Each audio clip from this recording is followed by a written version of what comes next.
mostly gonna be a Tabitha Chris conversation because somebody on the panel doesn't like quickies. Okay. She doesn't like quickies, and she doesn't like the hot D. I don't like quickies either, but it's okay. I do like the hot D, but not in the normal sense. Only when the D is I know just a little. I was like, whoa. only when the D is dragons. That's exactly. Okay, yeah. I like the hot dragon. So. Yeah, and a little bit of Khaleesi if you're throwing some Game of Thrones. So. I think it was last week we talked about episode 1. This Sunday we saw episode 2. Yes, absolutely. Real fast, what was your thoughts on episode 2? I loved it. I'm really liking how they're sort of setting up this storyline with the uncle and her becoming the I've just lost the word. Claim to the throne, right? She's like the heir. Like that's not the name of it. Like she's the she's next in line, and it's the first time a woman has been done. Yeah, that was she's a big deal. the first Khaleesi. Yes, she's before Khaleesi, exactly. And so I was I really liked that dynamic between her and the uncle, with him trying to take claim in the sense of the egg and how that kind of came about, and how she was owning her power and kind of confronted him on that. I really like how they're playing out that part of the storyline, because they're showing a dynamic with the uncle where it's a complex character, which I love. He's not all bad, he's not all good, he's kind of, going between those two lines, and I really dig that. That's what she said. Yeah. Yes. And so I really dig that concept of character development, and so it really makes you can see what is supposed to be a villain or a bad character or a dynamic character give you those redeemable qualities, so you're just kind of confused of whether you're supposed to like them or not. And so I like that.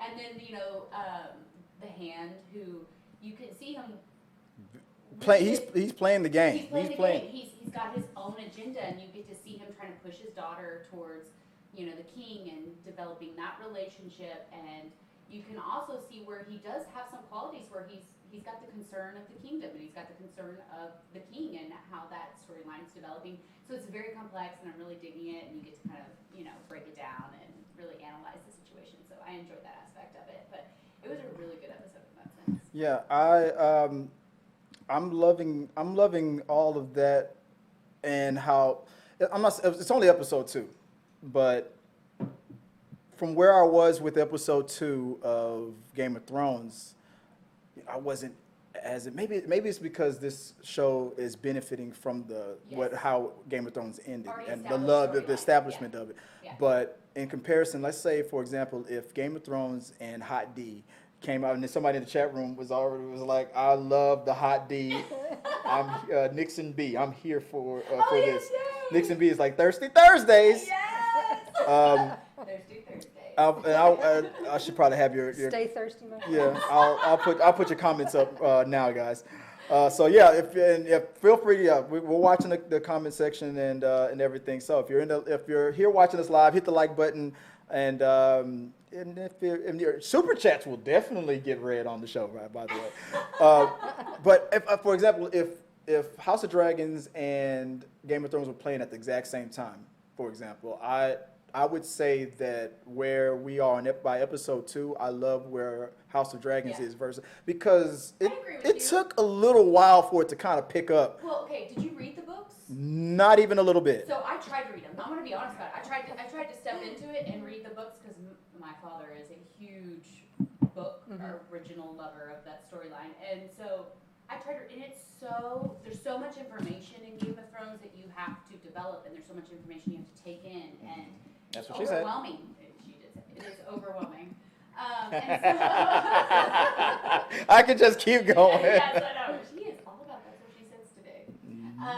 But that's what I saw as sort of that slow down that process for Game of Thrones, and because we already have that developed, we already have that love of that storyline. Some little bits of backstory, I think that's helping. Exactly. The Hot D. The Hot D. It's helping it for sure. But it's allowing you to really enjoy, I think, the events versus the character development in a lot of ways, which is making it easier for you to watch the show, I think. That's my personal opinion in it, just because there's already so much information there. Right, right. Yeah, no, and I agree, but I'm already, and it's probably that I'm so invested right now in the characters.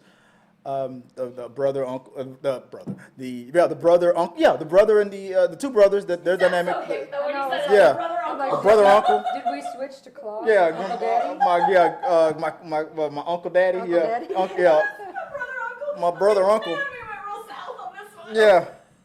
Yeah, brother uncle was that dynamic and the fact that the king is now with his wife being Yeah, gone cast and people are they instantly, because by episode 2 I mean the Game of Thrones had already been established. People already were kind of already on episode 1. You didn't really see it or notice it. You didn't know who was really playing for the throne, but.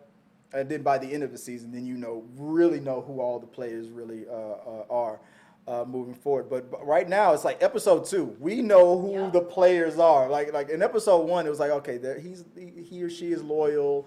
I don't see a conflict here or there. But by episode 2, it's like, oh no, him, and her. This is the game. These are the ones who are going for the throne, and I'm here for it. The chessboard is set. So. I love it. The scene on I know it wasn't a bridge. What was that? That long scene between the uncle. Well, I mean, it and kind of was a bridge. it was kind of a bridge. Yeah. That with was the dragons that was and- one of the nothing happened. Like no fight this whole No fight. episode. It was was one of the this- most tense scenes It was so intense though. ever. And I was like, dude, this dude is gonna wipe you guys out. And then when I'm sorry, I can't remember the names right now. And The niece his came. niece and- Showed up with her dragon. Like he was like, I got a fucking dragon. What are you gonna do? And And then she she goes, "I got shows a up dragon." out of nowhere when she wasn't supposed to. Yep.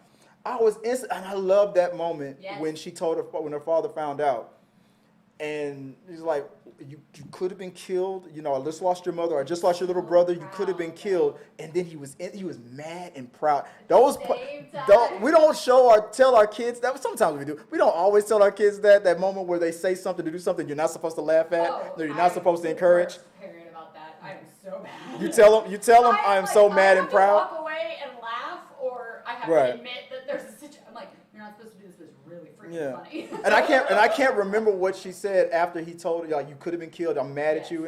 But whatever she said, it instantly. I paused it and I was like, I would have smiled. I would have been like, I'm so fucking mad at you right now, Yeah. and so proud of you at the same time. Well, It was she it was that reminded moment. him of his wife. Yeah. That was what was happening in that scene. It was this sort of moment for him where he saw his deceased wife in his daughter, Mhm. and he was proud of that strength and what she was bringing to the kingdom in that sense, and it was just so sweet because You know what it reminded me of? Obi-Wan Kenobi, when he noticed that in young Yeah. Princess Leia. there you go. That reminded me There of that. you But go go. ahead, I'm sorry, go ahead. Yeah, no, that's accurate. It's this moment where, she stepped out of line. She rebelled against what his desires were, what his words were, and it worked out best because she really did have the best idea for that situation, and she wasn't being heard because a minority, a woman, and in those moments in that time, and it was a moment of showing how stepping out of line can be beneficial sometimes, Yeah. and I really liked that concept, of course, as a female. And I'm not gonna lie, that's really what it's about. What do those guys always say after hearing something like that? Whoa! Whatever Yeah, that fuck no, that means very nowadays, well, right? Obviously, yeah. So, but I really liked the way they portrayed it, and they showed that dynamic between the father and the daughter, and really helped bring that together in that sense. So it was just a nice moment.